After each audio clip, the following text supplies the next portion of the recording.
Alright, what's good? We back. It's the Boxing Clinic and more. It's your boy CJ Goodfellow. One time for the one time. Don't forget to smash the subscribe button. Don't forget to hit the bell icon button. And don't forget to check out our new podcast, Raw and Uncut, featuring myself and the Cali Enigma. The link is in the description. You go to Castbox. You can download the app, or you can go ahead and use the web browser. You can sign up with your Google or Facebook account. It's easy to subscribe. It's Raw and Uncut, triple R rated. So don't play it around the kids from all different type of talks, from 50 and Floyd beef to NBA talk to Donald Trump talk. So for my real true, raw and uncut heads, they'll tell you it's a real good podcast, getting a lot of good feedback from it. Play it while you on a job or while you in a gym.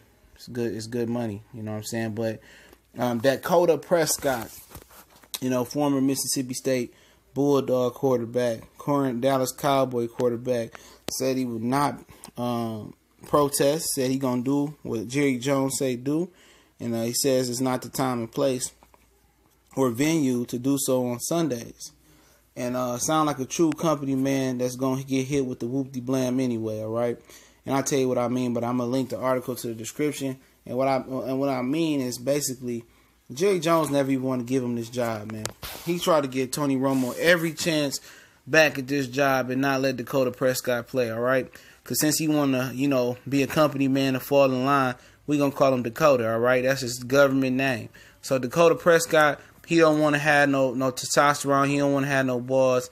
He don't want to do the right thing or stand up for something. Because, when Cam Newton, said that thing about the girl, I think it was a girl about the girl. He lost the Greek yogurt commercial. And then they got good old boy Dakota Prescott to come in there and follow up with that commercial. And like I said, I don't have any words and feelings toward Cam Newton either, because he was supposed to be following up with Colin Kaepernick and taking the stance, being from the South, being from College Park, Georgia, being the black man in America. But he didn't do so. He wanted to be a company man as well. He want to be uniform and fall in line, and don't want to be greater. Don't want to be greater than what he is. You know what I'm saying? What made Muhammad Ali so great was that it wasn't what he was doing in the ring. It's what he did to transcend what he did inside the ring, outside the ring, how polarizing he was, what he took a stand for. And a lot of people, a lot of these athletes, they got away from that. They don't know what to stand for no more. They just know to cash their check and keep it moving. And a year or two after they retire, they broke. Same cycle over and over again. And Dak Prescott don't even see what's coming, man. He see how they treated Terry Owens. They see how they treated Dez Bryant. Just dropped a video on them and use them as a scapegoat. And you a black quarterback. It don't matter if you mix with white or whatever. At the end of the day, you a black quarterback. They don't want you to be the quarterback of the prestigious good old boy club, cold word, for the Dallas Cowboys. They don't want you to be there. They showed you that by trying to get Tony Romo every opportunity to play quarterback and be the starting quarterback. Okay? And you just trying to sit there and kiss Jerry Jones rings and not try to have a hostile work environment. I guarantee you, if you don't have the year you supposed to have this year, and they didn't blame Dez Bryant for you not progressing last year, and if you don't progress this year, guess who's going to be the scapegoat? Guess who they going to blame it all on? They going to blame it all on you. And when it's time to get your money, they going to find a way not to pay your money. And you out here bug dancing for Jerry Jones and two-stepping for Jerry Jones. But at the end of the day, they going to make you the scapegoat. And they gonna make it seem like you the problem why the Dallas Cowboys not winning. Not Jason Garrett, not Scott Linehan, not none of them. You going to be the ultimate scapegoat because you don't have a complete complexion for the right selection. All right, my brother? And while you sitting here trying to listen to Jerry and trying to not go against the grain, you need to stand up for something, because at the end of the day, they're going to whack you anyway. They was waiting for your whole rookie season for you to slip up and lose so they could pull you out and put Tony Romo in. They never wanted you to be the starting quarterback. They never drafted you to be the immediate quarterback. They probably didn't draft you to be the quarterback last year. You was probably a 3 or 4 year project down the road, bro. They wanted Tony Romo in there. And when Tony Romo retired, a part of Jerry died. A part of the Dallas organization died. They gave Tony Romo so many chances, it ain't funny. And you won't get an eighth of the chances that Tony Romo got as far as throwing picks and messing up. Because as soon as you start messing up and get on that road that Tony Romo got on and start throwing picks and losing games, your black ass is going to be on the midnight train to Georgia, bro.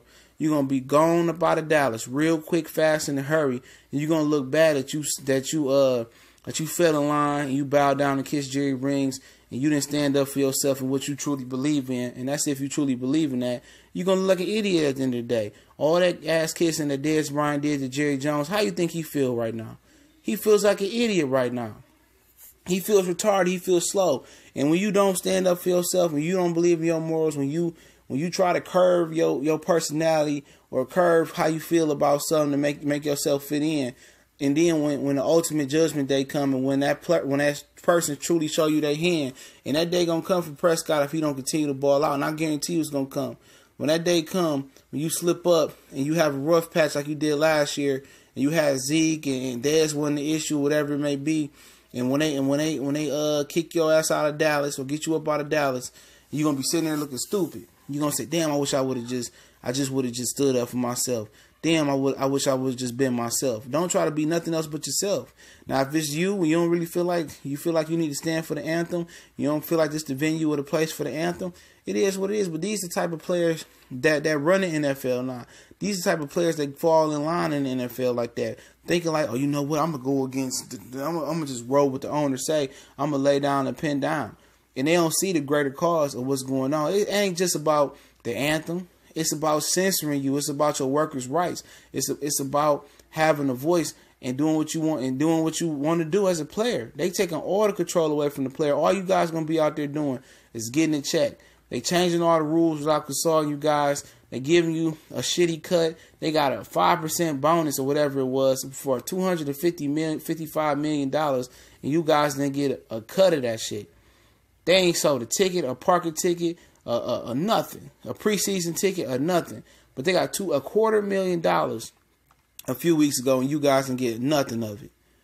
And you guys are just happy, you content in the life you live and making a few million until you realize when you retire them few millions you ain't did right with gone and you broke and you say, "Damn, I wish I would have did it different." You know, you see Dez go, you just say, "Oh, that's Dez." You know, when I say ain't gonna do me like that, your day gonna come. They gonna do you like that. They did T.O. like that. Any person of color, that's how the Cowboys gonna play you. Quarterback, whatever it may be. DeMarco Murray ran his life out for that team. They ran him to the ground and bounced his ass up out of there. Jerry don't care about them players. "Oh, Jerry Jones is great to us, man." You hear Deion and Michael Irvin. No, he great to y'all because y'all brought a ring to him. Y'all brought revenue. Y'all brought prestige to the Cowboys. Y'all made him a rich man for years to come. He's still living off the clout of what they did 20, 30 years ago. You know what I'm saying? That's how he getting it. Because if he was living off what they doing right now, he'd be one of the shittiest franchises in the NFL. You know what I'm saying? Easily. But Prescott don't see what's coming, man. I'm not going to kneel. And people don't understand what somebody said, "What you go kneel at the police station for?" Whatever like that. So we go get killed. You know what I'm saying? You know, bring awareness. Use this platform to kneel, because if they would have came at the players the right way and handled the Kaepernick situation the right way, it wouldn't have got this way. Right, you know what, man, Kaepernick, it's about how you come at people. You know what, man, Kaepernick, we'll get you together, get the leaders in that field together. All right, what can we do to stand out there and do whatever, you know, we need y'all to do and not, protest, man. You want us to say something before the game. You want us to read something before the game. You want us to donate, or you want us to, what do you guys want? How can we change the community? How can we change this? How can we bring awareness and impact the community without doing this national anthem protest? And I trust and believe me, if they would have just sat down the players and asked them and sat down and really got to the bottom of this, the players would have stood for the national anthem, would have been business.